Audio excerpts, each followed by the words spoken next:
কুয়েতের আর্থিক খাতে স্বচ্ছতা ফেরাতে বড় সিদ্ধান্ত নিয়েছে দেশটির কেন্দ্রীয় ব্যাংক। এখন থেকে এক্সচেঞ্জ কোম্পানিগুলোতে দৈনিক নগদ লেনদেনের সীমা ৩,০০০ দিনার থেকে কমিয়ে ১,০০০ কুয়েতি দিনার নির্ধারণ করা হয়েছে।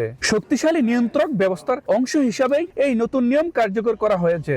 এখন থেকে সাধারণ গ্রাহক কিংবা রেমিটেন্স যোদ্ধা সবার জন্যই এই নিয়ম প্রযোজ্য হবে।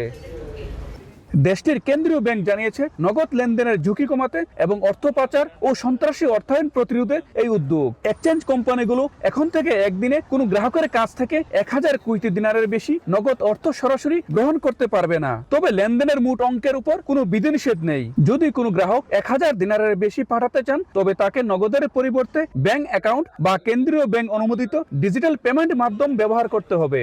আমরা যারা ক্যাশ লেনদেন করি, আমরা ওই আইনটা যাতে ফলো করি, আমরা যাতে ব্যাংকের মাধ্যমে কাজগুলি করতে পারি। কেনিটের মাধ্যমে লেনদেন করাটা অনেক সুবিধা, নিরাপদ।